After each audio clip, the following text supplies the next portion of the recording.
والسلام على رسول الله وعلى آله وصحبه ومن والاه وأشهد أن لا إله إلا الله وحده لا شريك له وأشهد أن محمدا عبده ورسوله صلى الله عليه وعلى آله وصحبه وسلم وبعد. Assalamu alaikum wa rahmatullahi wa barakatuh. Alhamdulillah, we appreciate the patience and indulgence of the shuyukh and our akhawat. We're not having a break. We're going right into the the next session, inshallah ta'ala. And just to reiterate, the session is current social issues related to contemporary means of communication with Dr. Ahmad Khater, Sheikh Dr. Ahmad Khater, Jazakallah Khair. So, alhamdulillah, we have 30 minutes presentation from our Sheikh, and then inshallah ta'ala we will have just a brief presentation from one of our sponsors, and then we will have question and answer, inshallah ta'ala. So this session is slated for 1 hour, and inshallah we will try to end promptly on time at 12 p.m. bi'idhnillah. And I have been asked also to just remind all of our shuyukh, our imams, that the checkout time has been extended to 1 p.m. So if you are checking out today, you have until 1 p.m. to make sure that you take care of that, inshallah ta'ala. وجزاكم الله خيرا وتفضل يا شيخ مشكورا. بسم الله الرحمن الرحيم. الحمد لله والصلاة والسلام على سيدنا رسول الله وعلى آله وصحبه ومن والاه واتبع هداه ثم أما بعد. Beginning in the name of Allah, the most merciful, the granter of mercy, all praise is due to Allah, and may His peace and blessings be upon His Prophet Muhammad and upon his family and companions and those who follow in their footsteps until the end of time.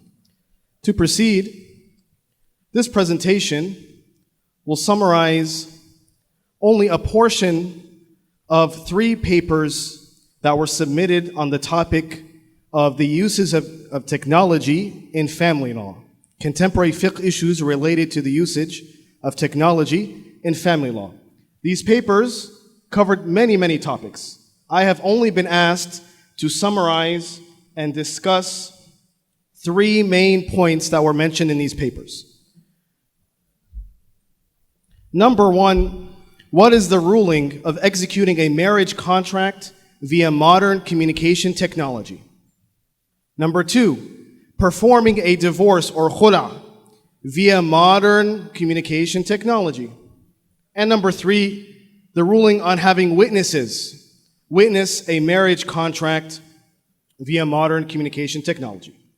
And before I begin, a few notes I would like to mention about my paper specifically and the other papers. For this presentation, I will be using my paper as the general guide, but I will mention, and you can find here in the PowerPoint, where the other researchers agreed or disagreed with me.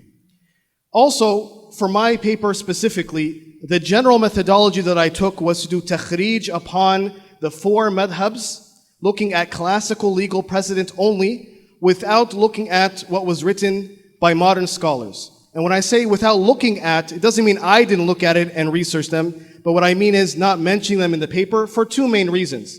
And our Sheikh Jamal, Hafidhullah, asked me to clarify this. Number 1, for brevity. We were only given 20-some pages to write this, and so we didn't have time to quote all the contemporary fiqh councils. And number 2, I found that the research done by contemporary fiqh councils in some of these areas could have looked more at legal precedent, and so I wanted to do that research on my own to see if it was possible to find solutions with our classical legal tradition for these issues. And I also want to emphasize, at least for my paper and also Dr. Walid Basyuni's paper, where we quote a lot of the classical legal precedents, it is essential for the reader to go back to the sources that we cite and to go to those books directly and look at the various details that are mentioned there, because we were not able to mention all these details in our papers. And when it comes to page limits, you have to summarize. And so there are issues that needed to be discussed as well to have a proper understanding of these issues that we weren't able, at least for myself, to fit into the 20 pages. My paper, just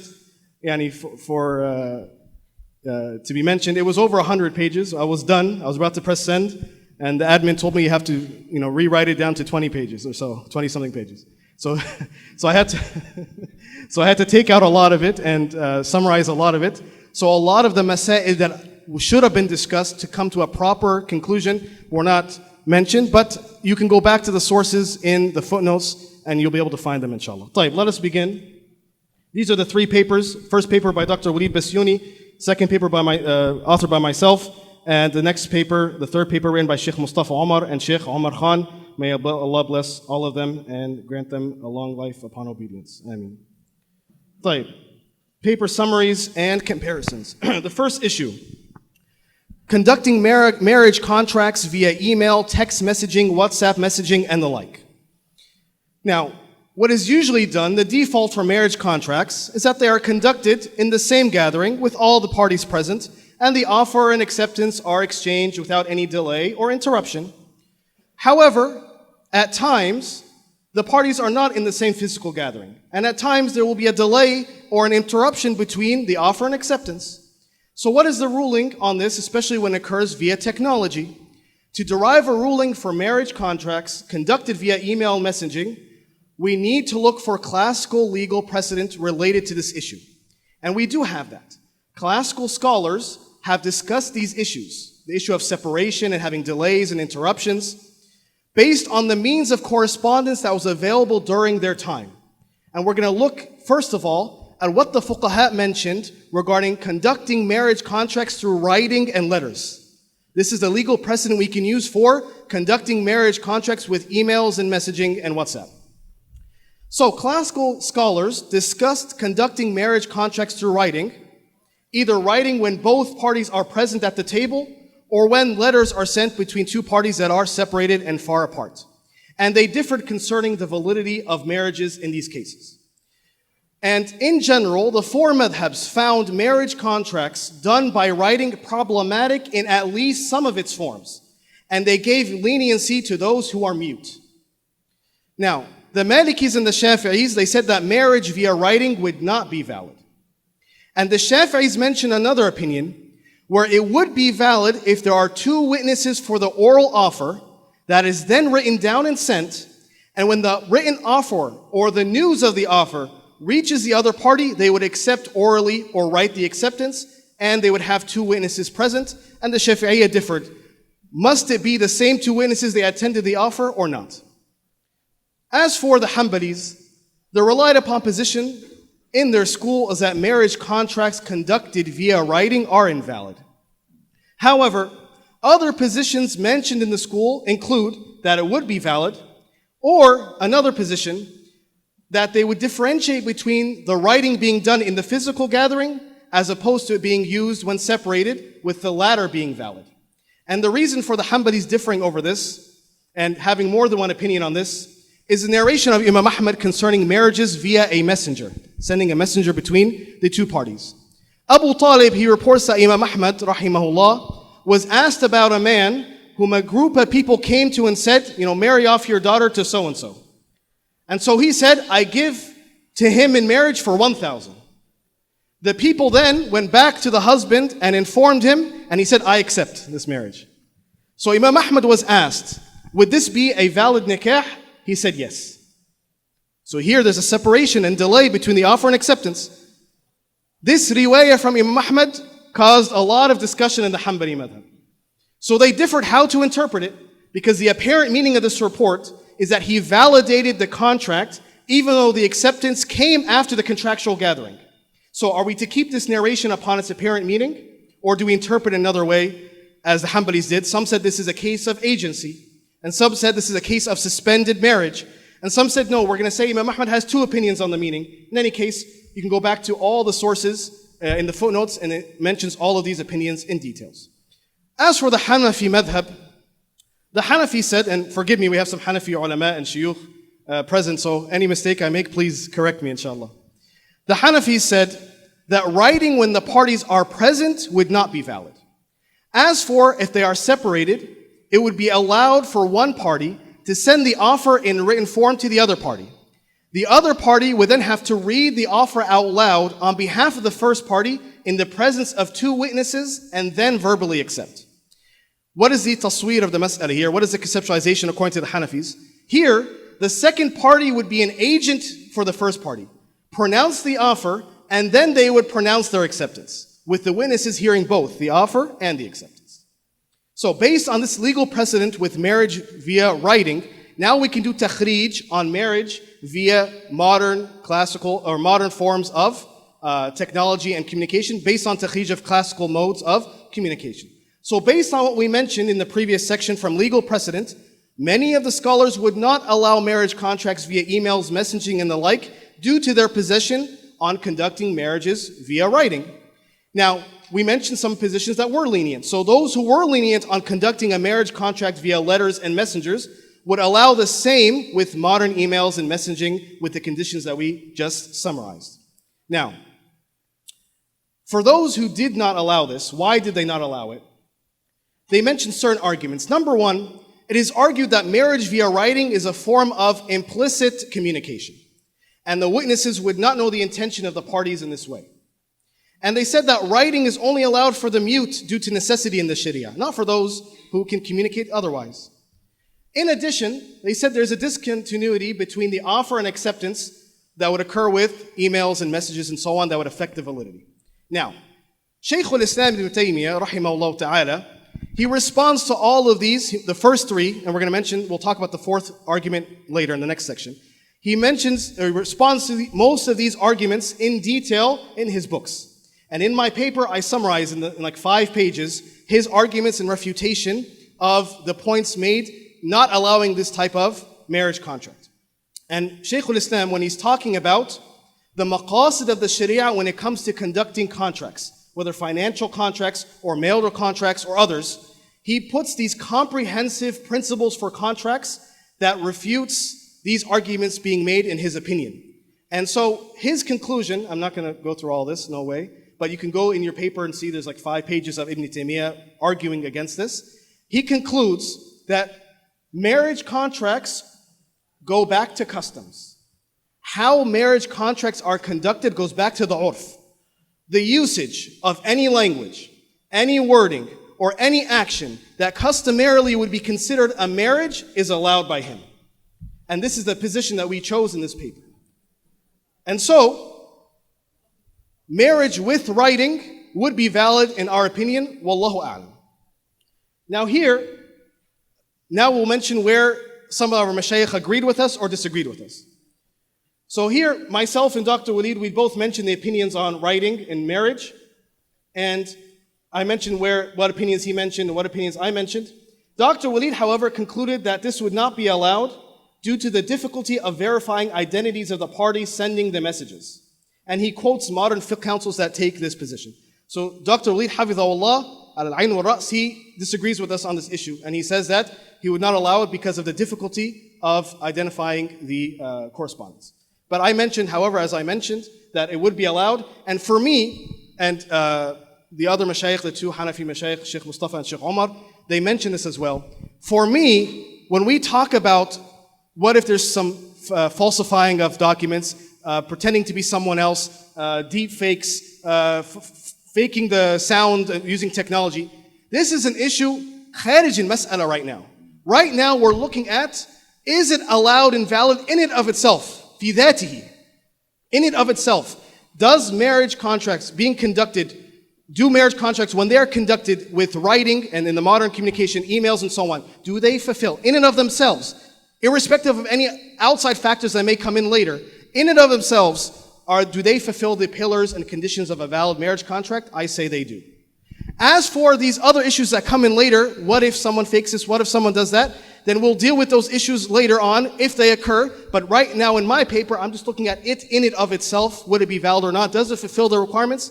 I believe it does. Wallahu a'lam. The next issue, and Sheikh Mustafa and Sheikh Omar, they did not discuss the issue of writing in their paper. Their paper, as you guys saw in the previous presentations, mostly focused on other forms of technology, meat and artificial meat and artificial gaming and intelligence. And they had just one section on the issue of marriage and so on. So some of these issues they didn't mention. Before we get to the issue of video, I mentioned an issue that the papers didn't mention. Can we conduct marriage contracts with emojis? Yani if I was sending pictures, emojis, symbols. Because sometimes, now we communicate with emojis. And sometimes you and your wife are talking, you don't even type out the sentence anymore. You send a picture of a water bottle, she knows that you're thirsty and she'll bring you the water, right? If she's a zawja salihah, she'll bring you the water. She might send you another emoji with slapping you on the face or something. But the point is, you guys are communicating, sah. So here, now we say we use these emojis and digital pictures and symbols to conduct marriage contracts? We mentioned that leniency was given to the one who is mute regarding conducting a marriage contract with writing. We already mentioned this. The new issue now, similarly the fuqaha, they gave leniency to the one who was mute to conduct a contract with gestures, bil ishara. But they differed over details regarding using the gesture. However, they did not allow for the one who is able to speak to use the ishara, to use gestures. Ibn Taymiyyah, as we mentioned, he said that marriage contracts can be conducted based on the customs of people. Whatever a people regard as a nikah, this will be valid with any statement or any action. However, he also says that gestures would not be accepted when one can speak. So here, we are between two issues. Do we do qiyas with what the fuqaha said in terms of using ishara, gestures? Or do we do qiyas on what Ibn Taymiyyah says that any action that customarily is accepted, would it fall under that category so it would be allowed? And what is the difference between the two? What is the difference between gestures and actions that are customarily accepted? This is a very debatable matter, and it's something that is controversial. And so I suggested to avoid it, since there are readily other available means for conducting a nikah. Wallahu a'lam. Now moving on to the third issue. 14 minutes left. Allahu Akbar. Conducting marriage contracts via live video gathering over Zoom, Skype, and the like. So conducting a marriage contract over a video conference generally involves that the two parties are far away from each other, but virtually they are in the same gathering. And our Sheikh Salah Al Sawy in his presentation talked about the issue of virtual gatherings. And Sheikh Abdul Bari also as well in their previous presentations. So here we want to look for classical precedents for this issue of having a majlis that is united, that is one in ruling, hukman. Are there examples of this? Yes, and I will mention some of them. So classical jurists, they did discuss the concepts of connected and disconnected gatherings and the effect of physical distance between parties, how that affects the validity of contracts in different areas of law, not just in family law. And so in this particular area, for your research to be complete, you couldn't just look at what they said about nikah gatherings, but you have to look at what they say in all the abwab of fiqh to see how they conceptualize the issue of the majlis being united in every aspect of fiqh, and this is what I attempted to do.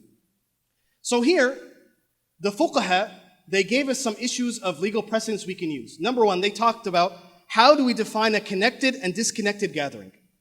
Number two, what constitutes i'rad, separation from the gathering, and tafarruq.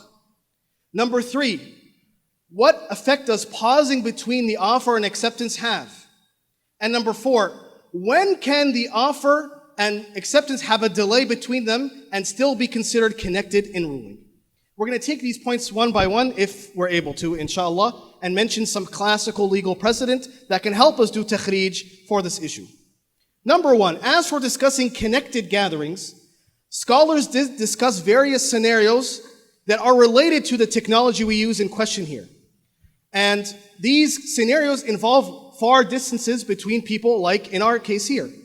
So the Shafi'is, they mention conducting a sale contract between two parties from afar, calling to one another. They talked about the validity of this. And they also said, well, if they are far away and they conduct a marriage contract, if they move away from their positions, wouldn't that affect the right to khiyar, the issue of the right to rescind or not? And they also, believe it or not, they talked about what if wind carries the sound from one party to another party? That sounds like phones, right? That sounds a little bit like what we're talking about. So the Shafi'iyya talked about, would it be valid if the wind carried the sound from one party and it reached the other party and he heard it. And then the offer came with the wind and then he heard it and he gave the acceptance. Would that count or not? So we have some legal precedent we can look at and use. The Hanafis, however, they were stricter in determining what was a connected gathering. And our Hanafi Mashaykh can correct me. or boo me off the stage if I'm wrong, if they wish. But the Hanafis, from what I understand, they were stricter in determining what was considered a connected gathering. And they took a more physically present understanding of what is a gathering. So they emphasized the need for one gathering. And if that gathering differs, it's problematic for them. So for them, if two parties conduct a contract while walking or riding, it would not be valid because of the change of gathering. They took a very physically present approach to this. They said even, if one of the parties stands up during the contractual gathering, it would also be invalid. But to be fair, there is some difference of opinion here. They differed also within the same madhab concerning the issues of walking and standing up. And some of the Hanafis also said, if one called out to another from behind a wall or from afar, it would not be allowed, as this would be considered a separation between them. And it was also said, however, there's another opinion in their madhab, that a distance between them and a barrier that does not impair hearing and understanding between them, this would be allowed. It would not make it invalid. So they have a difference of opinion. And while they did mention the problem of conducting a contract while walking or riding, because it'd be a change in gathering, interestingly, they did allow it while on a moving boat. And here, look at this. They said it's considered the same gathering in ruling. This is what I'm looking for. These type of precedents. The same gathering in ruling. So on a boat, the Hanafis say it'd be the same gathering in ruling even though they're moving. Whereas before, when it's walking or riding for them, they say, no, this is a change in gathering. I'm looking at the precedents. This is the way I believe that the modern fiqh council should have looked at it. And that's why, not out of disrespect to anyone, because some people may have misunderstood why I don't quote modern scholars in this paper, it's because I felt like more research from a classical perspective for precedent could have been done. So this is the first issue, some of the examples of looking at the issue of connected gatherings. Number two, when it comes to tafarruq, separating from the gathering, the Shafi'is and Hanbalis said that this goes back to customs. Just like how customs define possession and storage and the like. And they mentioned many examples. I only have 9 minutes, so I might have to run through this. But the Shafi'is mentioned, for example, that in an open space, separation would occur by the two parties giving each other their backs and taking some steps away. Or by walking away until they usually cannot hear each other from that distance. Right? And they said if you walk together without separating, this would still be considered being in the same gathering. So we have legal precedents for this issue as well. And looking at here, customs and changes and movements and distances can still play a role in saying that it's valid even if there's distance, even if there's change in location and so on. And they said similarly, a barrier between them would not be considered having separation, just like we have a barrier with walls and walls and buildings and roads between parties online. In any case. And the Hanbalis, they mentioned similar examples. They differed over some details. I don't have time, so we'll skip that. Now, when it comes to the offer and acceptance and having a pause between them, they differ. So the Hanafis and Hanbalis were more lenient when it came to a pause between the offer and acceptance in the contractual gathering. Whereas the Shafis were not. And the Malikis were lenient when it came to a sale contract, but not in a marriage contract. And they differed in the specifics, but it's noteworthy to mention that some of the times when they differ, they mention customs as the reason why they differ. Customs, that's what I'm looking for. Customs is why they differed. Not because of a certain text or something, but customs.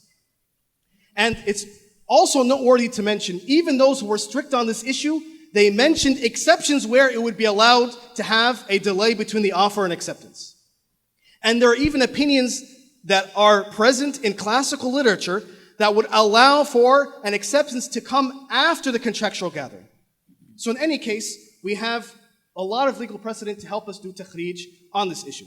Now, with that being said, we have to mention something very important that I believe no fiqh council looked at when doing their research on this issue. Allahu a'lam.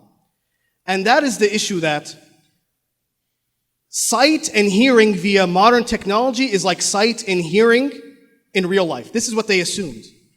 But if we look at the madhabs, it's actually problematic. Because for the madhabs, they've talked about, if a person looked through water or glass or in a mirror for the image of a person, is that actually seeing them or not? And the jurists, they said, if you saw the crescent of the moon in a mirror, would you be considered having really seen it or not? And they discussed if a person made his wife's divorce conditional upon seeing someone, then he saw them in the mirror, would she be divorced or not? And similarly, if someone made an oath to not see or a hilfan, an oath, to see the face of someone, not see the face of someone, and then they saw it in a mirror. Would this violate the oath or not?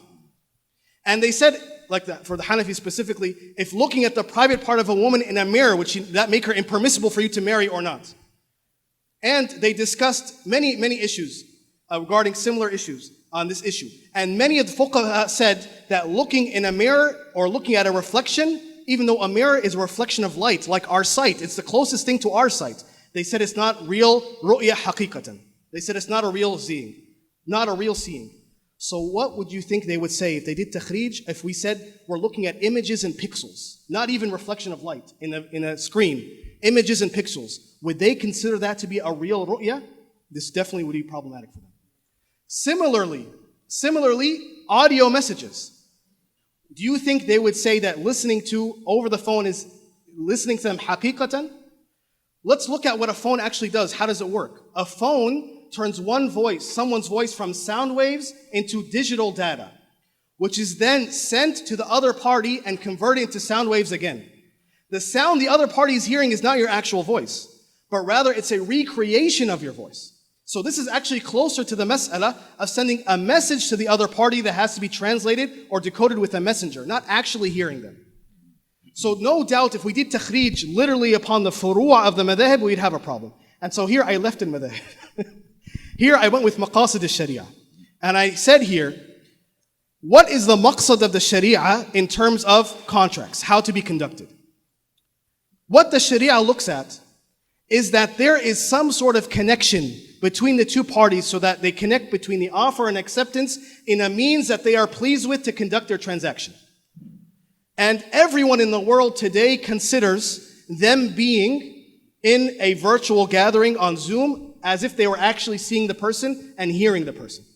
So I ruled, and they agreed with me, Sheikh Omar and Sheikh Mustafa and Sheikh Walid, they all agree with me on this issue, that it would be valid to conduct marriage contracts here. And I, in this case, left the takhrij, the literal takhrij of furu'a upon furu'a, and I went with the maqsad of the sharia here, that inshallah, all the world considers this to be real live seeing and hearing, and to conduct contracts and transactions on this every single day. And if the fuqaha were here today, I hope, and it seems that they would go with this opinion, as opposed to what they use in terms of their modes of communication back then. I have 4 minutes left, so quickly, marriage contract over the phone. Based on what I said, we're not going to say that the sound bites here would not be considered, sending voice notes or on the phone would not be considered real hearing. We're going to go with the maqasid al-sharia and say that this is considered real hearing. And so I personally believe that this would be a valid marriage contract over the phone. However, as some of the mashayikh they mentioned, we should take caution in this regard. So we should take caution because some people may try to, fake the voices or whatever. And I actually got this idea from legal precedent. When some of the Hanafis, they said, if there's someone ala sath, if there's someone on the roof of the house, and there's someone else far away from him in the house, and they're doing a transaction of sale together transaction, they said, if they are far away but they can still hear each other and understand, but you can see him, basically you can verify him, then it would be valid. This is one opinion. Others said it wouldn't be allowed, but there's an opinion in the Hanafi madhab it would be allowed. I got the idea of verifying the identities from this. So you should be able to see or verify to be on the safe side who it is on the other side of the phone. I didn't mention some suggestions on how to do it. The mashayikh in their paper, the two, Sheikh Omar and Sheikh and Mustafa, they mentioned how either asking them security questions or presenting the passport if it's a video and so on and so forth. As for the witnesses not being able to see on the phone, the majority of the ulama did not stipulate that the witnesses have to see. The majority of the ulama did not stipulate that the shahid, the witness, has to see in the marriage contract. But they did mention, for those who say they would accept a blind person being a witness, they did say you have to have tayaqqan as-sawt. He has to be certain of the voice. So we need to make sure we can be certain of the voice. We know exactly who's speaking. And additional to that, we want to make sure we can verify the identities. In 2 minutes left, let's talk about divorce with writing, and divorce with emails, and divorce with messaging, inshallah. Quickly. The Hanafis, they mentioned 2 types of divorce by writing. That which is a form of formal writing and that which is informal writing. Divorce through writing formally or by addressing the wife and the like would count even without intention. Informal writing, such as writing on a wall call or not referring to her or not sending it to her would count if there was intention. And written divorce will also now count if it's unclear and ambiguous. This is the Hanafi madhab. The Malikis mention various scenarios for writing the divorce. They have 3 cases writing divorce. When you write it, you're intending divorce, or you're not sure, or you don't have intention. And in these cases, you either send the divorce or you don't. And furthermore, in these scenarios, either it reaches the other party or it doesn't. So what did they say in summary? Because I have 1 minute, 30 seconds. And I know you have generosity, so you may give me a couple more minutes. If one wrote the divorce with intention, then the divorce would count when he finished writing the divorce. If he was not sure, then it would count if the writing reached the wife or her guardian. And if they didn't have intention, the Malikis differed concerning how to treat this. As for the Shafi'is, writing the divorce is considered a form of implicit divorce, and so it needs intention. If one wrote it with intention, then it would count, and there are other opinions they mention as well. As for the Hanbalis, if the written divorce used explicit terms for divorce, then it counts even without intention. If implicit terms were used, then it would only count with intention. It's like doing takhrij on this with emails. What if you wrote divorce to your wife with the email or messages? Let's go madhab by madhab. The Hanafis would count a divorce with email and text messaging and the like, even without intention, if it was written formally or addressed to the wife or was sent to the wife. If one merely just types the divorce into the phone or on the computer without referring to the wife or sending it, then intention would be needed for divorce to count. As for the Malikis, if one wrote the email with divorce and intention, then it would count when one finished writing the divorce. If one wrote the email with divorce with intention, then it would count when one finished writing the divorce. For the Shafi'is and Hanbalis, writing an email with divorce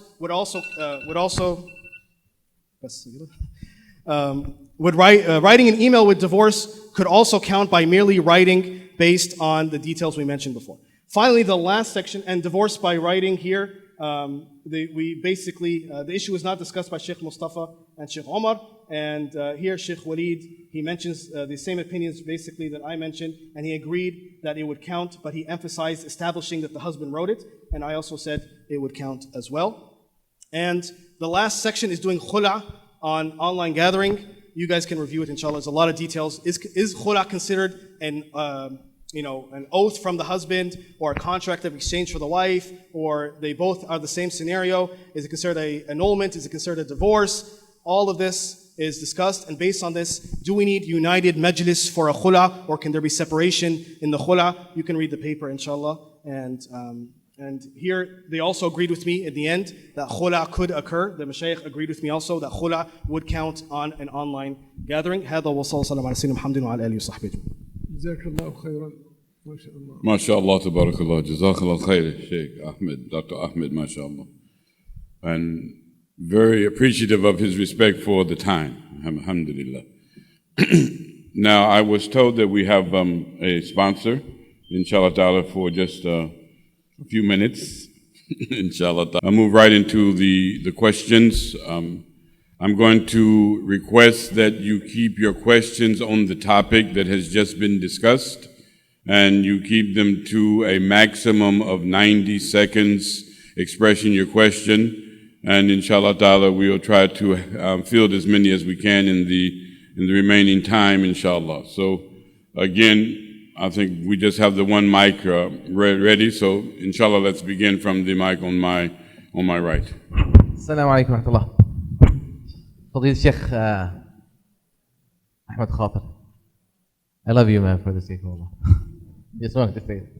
And I really appreciate the enthusiasm and the just clarity and the structure of your presentation. It was amazing. But I do have a question for you, just for clarification purposes. Did I hear you say that email, right, can be a proper means to conduct a marriage contract? I'm happy to answer, but as Ibn Malik says, وَلَا يَجُوزُ الْإِبْتِدَاءِ بِالنَّكِرَةِ. So someone who's indefinite, unknown like me, I can't start off the question. So Sheikh Salah, inshallah, will answer. No, I just wanted to know if I misheard you or if you said that. Oh yeah, I did say modern modes of communication, email, writing would be valid, yeah. Okay, so email with basically witnesses being copied and the wali and all of that? So that's different. The Okay. witnesses being copied, that's a different issue. Okay. The witnesses would witness the offer and acceptance. Okay. That's another issue, like we mentioned, the details of the طيب. madhabs. But Okay, the correspondence itself would be valid. Okay, yeah, I wasn't talking about the mechanism. I just wanted to make sure that you actually said that. طيب. Now, my comment to you is Allah subhanahu wa ta'ala says about this marriage contract, right? وَأَخَذْنَ مِنْكُمْ مِيثَاقًا غَلِيظًا. It's a serious contract, right? Now, did you consider looking at, let's say, what kind of means, right, are considered to be in the urf? And I do, really respect that approach. In the urf of the country in which we live, what are the means for conducting serious business contracts, right? Email is definitely one of them. And I do believe that, also virtual means like, Zoom or FaceTime, these are also, serious and considered to be proper and valid means to conduct serious contracts. Emojis are definitely not, right? So I don't think it should even, off the bat, it should not be even entertained or discussed. Now I understand that ثلاثة جدهن جد هزلهن هزل, and people shouldn't be, playing with this issue, but I don't think it should even be discussed. Jazakallah khair. Allah yabarak fikum. Yes, no doubt now emojis are not taken seriously, but again, we're talking about the future and technology. What if, and like 2 years ago, we never even heard of what was an emoji. Now when we are actually communicating in emojis. Was it Taha or someone here? He just sent me a message how a hypothetical emoji marriage could happen. He texted me an emoji of a wedding ring, and then he texted the qubul, the offer, with a heart.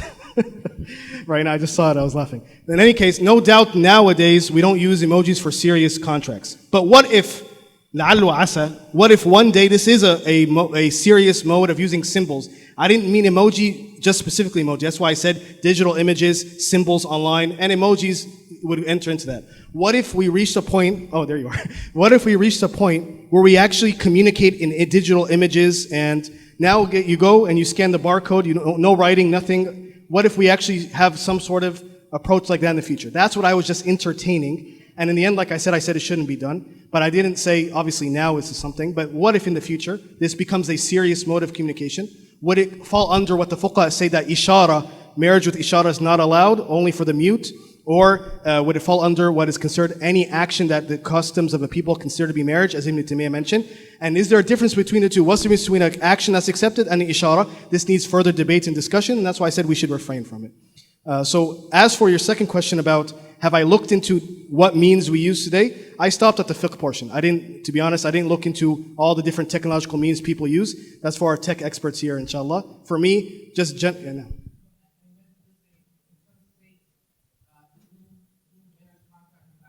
Oh, okay.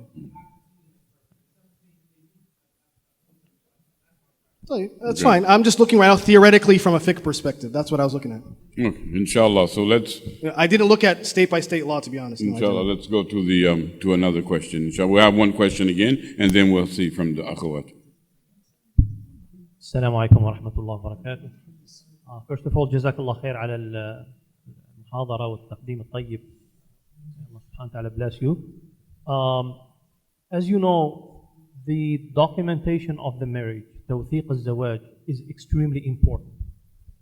Even though, subhanAllah, sometimes we deal with some members of our communities who still don't believe in the documentation. They only care about the verbal way to perform the marriage. Whether it's, we're talking about the legal documentation from the county or the Shar'i documentation, which is the marriage certificate issued by the Islamic Center. Now, when we talk about the virtual marriage performance, marriage contract performance, and we take into consideration that having the two witnesses signing, having the bride and the groom signing on both certificates, how can we reconciliate, the whole process? And I know that sometimes we receive requests to perform a virtual marriage, sometimes from overseas, somebody still overseas, and the wali so how can we, what do you think about this? Signing to be in person, signing on the documents versus virtual. Jazakumullah.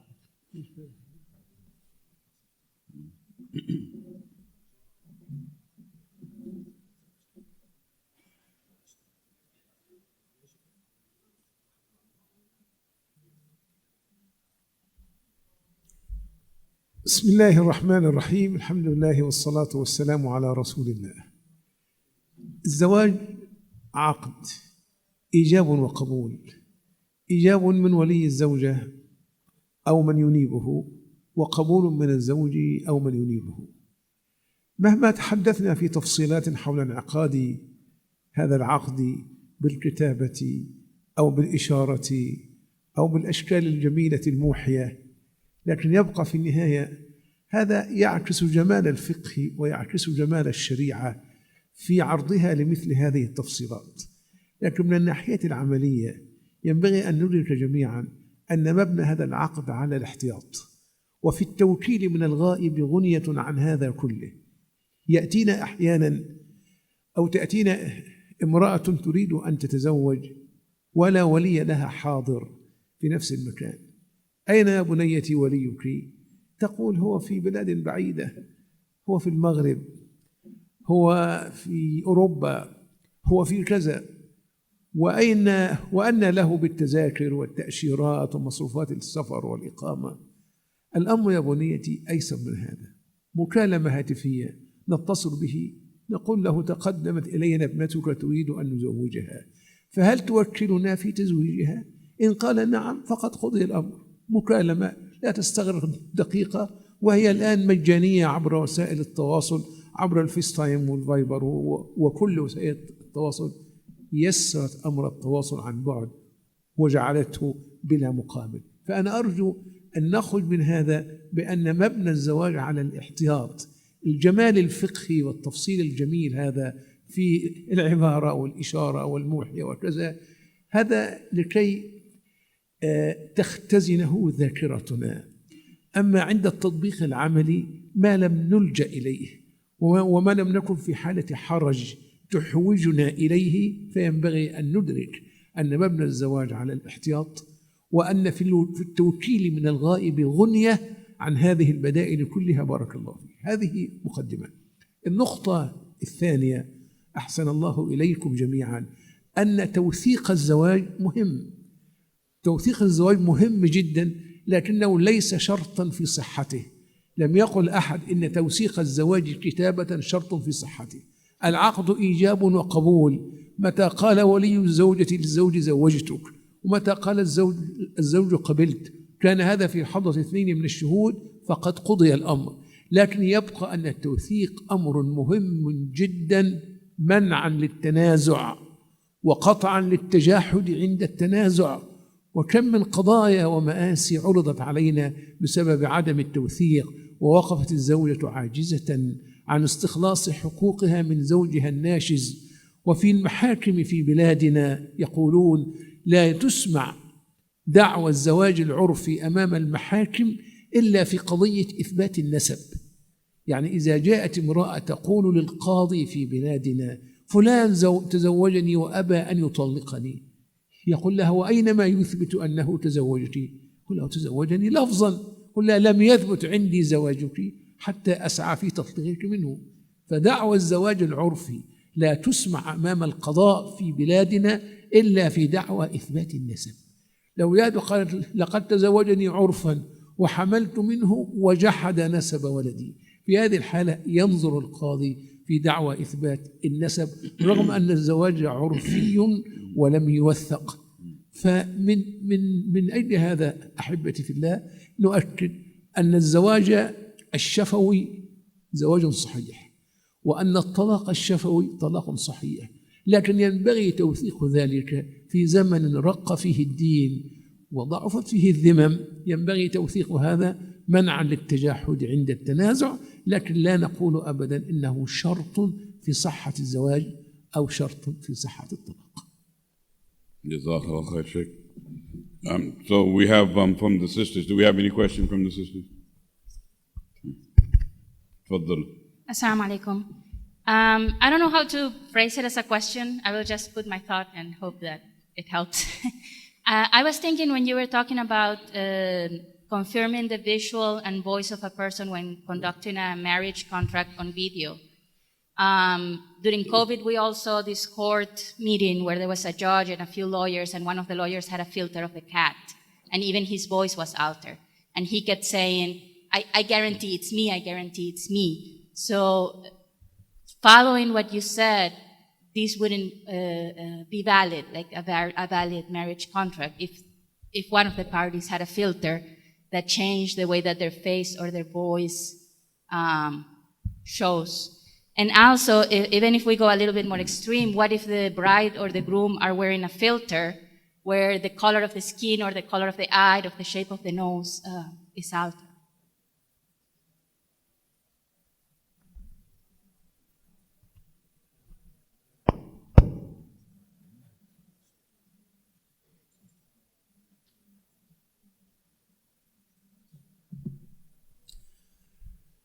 جزاك الله خيرا يا بنيتي على الاحتياط، لكن الفقه لا يبنى على يعني بيتهيأ لي وأظن وأعتقد. أرجو أن تترك القوس لباريها وأن تترك الأمر لأهله. يعني دعي هذه المسألة لأهل الذكر، للمجامع الفقهية، لدور الإفتاء، مع كامل الاحترام والتقدير لكل ما تقولين.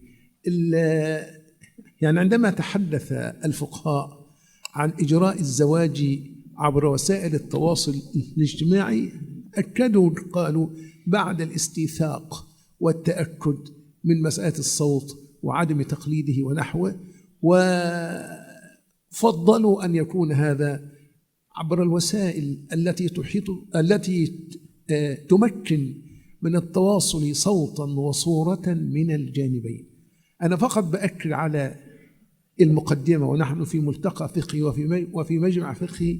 عندما تتحدث في الفقه وفي الحلال والحرام قف موقف المتسائل، لأن كبار أهل العلم فيما مضى كانوا إذا سئلوا عن الحلال والحرام كأنما الموت قد أشرف عليهم، ويضعون نصب أعينهم قول الله تعالى: ولا تقولوا لما تصف ألسنتكم الكذب هذا حلال وهذا حرام لتفتروا على الله الكذب إن الذين يفترون على الله الكذب لا يفلحون. عبد الرحمن بن أبي ليلى يقول: أدركت 120 من الأنصار في المسجد، ما كان منهم من مفت إلا ود أن أخاه كفاه الفتية، وما كان منهم من محدث إلا ود أن أخاه كفاه الحديث. على كل حال، إذا حدثت ريبة، إذا حدث لوث في التحقق من دقة الصوت أو من دقة الصورة، وغلب على ظننا أن هناك تزييفا وأن هناك تقليدا، فلا تعتبر هذه الصورة في مثل هذه الحالة بخصوصها، لكن يبقى أن الأصل جواز إجراء النكاح عبر وسائل التواصل الاجتماعي عن بعد، لا سيما ما كان منها صوتا وصورة من الجانبين، لأن التزييف في مثل هذا بعيد جدا. إذا كنا في لقاء لمدة نصف ساعة نحن نخطب، الطرف الآخر يسمعنا والحوار متبادل من الجانبين، يعسر القول بأن القضية برمتها مزيفة وأن القضية برمتها مختلقة. لكن إن حدث لوث معناه شك، شبهة. إذا حدث لوث، شك، شبهة في مشهد بعينه، ففي هذا المشهد بعينه لا تعتبر هذه الوسيلة، لكن لا تنعكس على أصل القاعدة بالبطلان. بارك الله فيكم.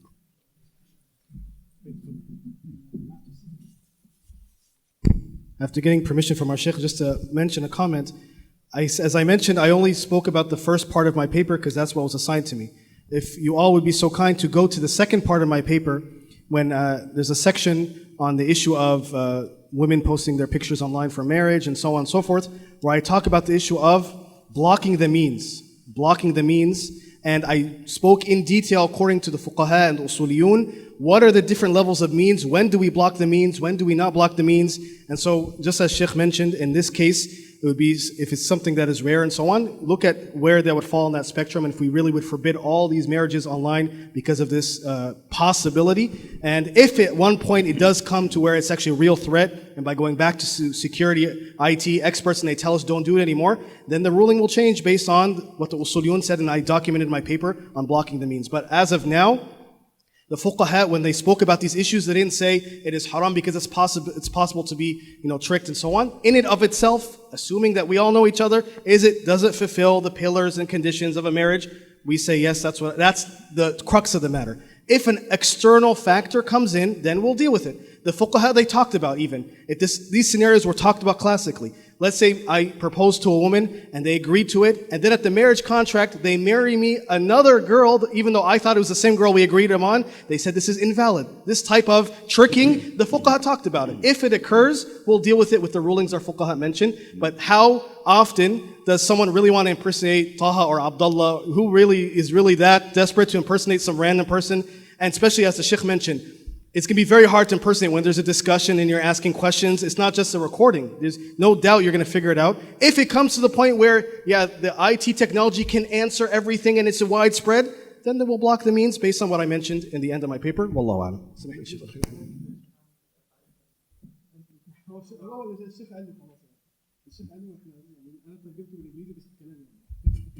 طيب بسم الله الرحمن الرحيم. So I just was given some information that the lunch is going to be delayed for about 15 minutes. So inshallah ta'ala we can, I think, take one more question from the men, inshallah ta'ala.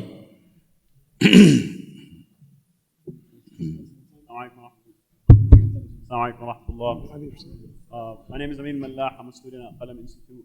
Dr. Ahmad, I just want to say, being a student who everything is still fresh in your mind, it was very beautiful how your paper was full of usul and sticking to the president. So jazakallah khair for that. My question was regarding the witnesses, that you said the witnesses have to be able to identify that these are the people that are getting married. My question is, what would be the conditions of that? To what extent do they have to kind of identify? And would it go back to the urf? Because nowadays, like when people want you to identify, they kind of ask for your date of birth, and that is that will suffice. But what would be the condition, and who would or what would dictate that? I'll answer inshallah, but like I said, ولا يجوز الابتداء بالنكرة. Sheikh Salah first, then I'll give my comment inshallah.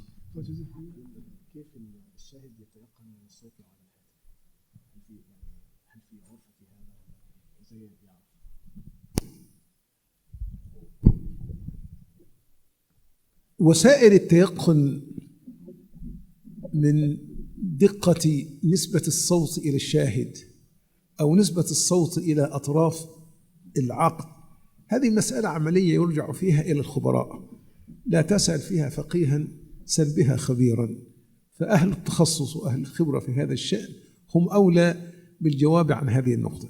نحن دورنا أن نقول ينبغي أن نحرص أن نستيقن أو أن يغلب على ظننا دقة الإسناد، إسناد الصوت إلى صاحبه، شاهدا كان أو وليا، موجبا كان أو قابلا. ينتهي دورنا عند هذا الحد، ثم نحيل إلى الخبراء وسائل الاستيقان ووسائل الاستيثاق. بارك الله فيكم. Also, from a fiqh perspective, the fuqaha talked about the issue of witnesses, especially if they're blind witnesses. Are they acceptable in the marriage contract or not? And if you look at the words of the Hanbalis and the Malikis, they accept it, and they mention the condition of إِذَا تَيَقَّنَ الصَّوْتِ. And what they mean by that is, he has no doubt that these two parties are, those who are giving the offer and acceptance. And even if you look in the book of testimonies, so don't just look at the book of nikah. Like I said, fiqh, you have to look at the whole thing.